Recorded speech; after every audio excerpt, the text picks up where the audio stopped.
and welcome.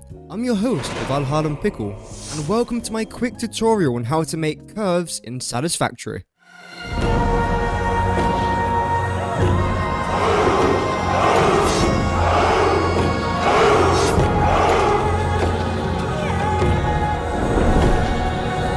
So, to go from this monstrosity to this, I highly recommend you use blueprints. This will save you hours, and these are the resources that we will be using, but feel free to jazz it up yourself and use whatever resources you like. To begin with, I'll show you how to make perfectly round shapes like this, and then moving on, we can then create more fluent curves such as this.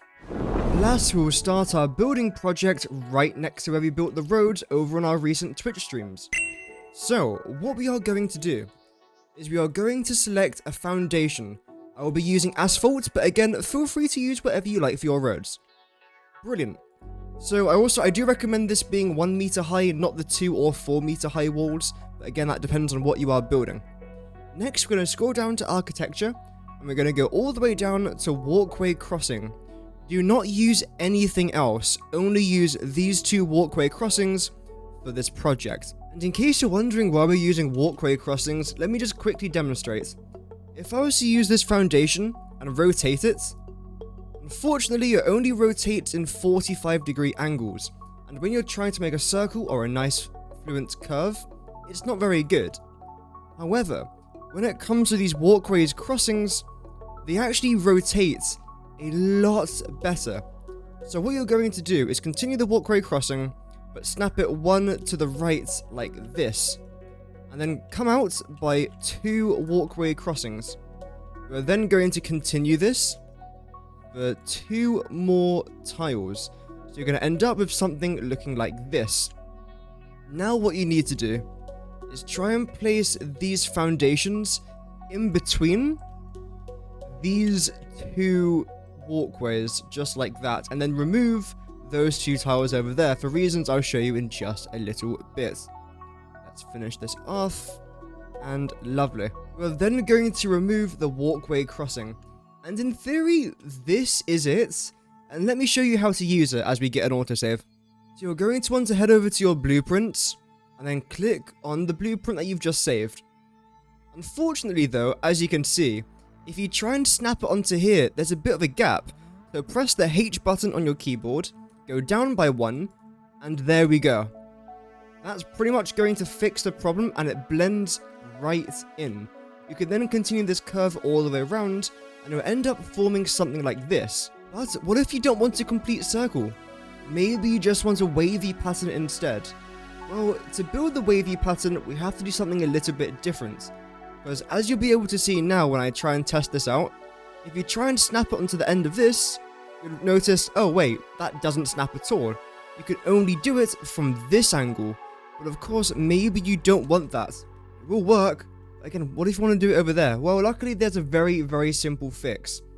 All we have to do is just rotate this around, but rather than going from the bottom left of your screen to the top right, we're going to go bottom right to top left. So again, we've literally just mimicked the pattern on the other side, get rid of the walkways, and then save the blueprints. I'm going to call it Auto 2, just because I know what it is. We're then going to come back up over here, and remember how the other shape didn't snap at all onto this? Well, luckily now, it does.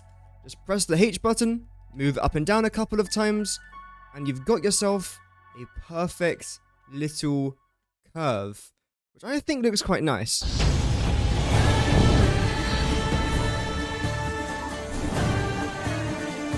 However, I would still like to add a little bit of decoration. Let's go ahead and do that. I want to go over to walls, and I'll be placing down walls on both sides. We're going to be needing 3 of them for this, so let's do 3. I then would like to paint them yellow, but again, feel free to paint it whatever colour you like. I'm just going with a yellow and grey theme for this creative world and for my 1.0 series. You can then go over to patterns. If you try and place down a centered pattern like this, you will be able to see that it doesn't quite look right, so I try to avoid central patterns if I can. Instead, I like to go with something like this, the double dotted line. I think it looks rather good, and then I also like to paint it white as well. Something else that you could try to do is place down these road barriers. It will work, yes, and the best thing about them is that you can move it back if you want to. As you can see, there are gaps, and it's kind of easy to spot the mistakes, and I don't really like it. So I wouldn't recommend going with that. Instead, I'd recommend going with a modern railing on the outside, and also on the inside. This doesn't completely remove any like bugs or, gaps in the wall, as you can see. But I think it makes it look a lot better. I actually do recommend connecting it like this instead. And again, it's not perfect, but I don't think it looks awful. But feel free to go with whatever you feel like. Personally, this is my favorite design. Again, it's extremely simple, but it does the job that I need it to do. Now let's try and put this onto paper. And there we have it, a decent looking curve.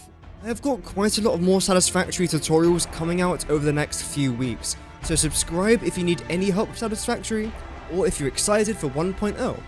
Thank you for watching, have an amazing rest of your day, and remember, Godspeed.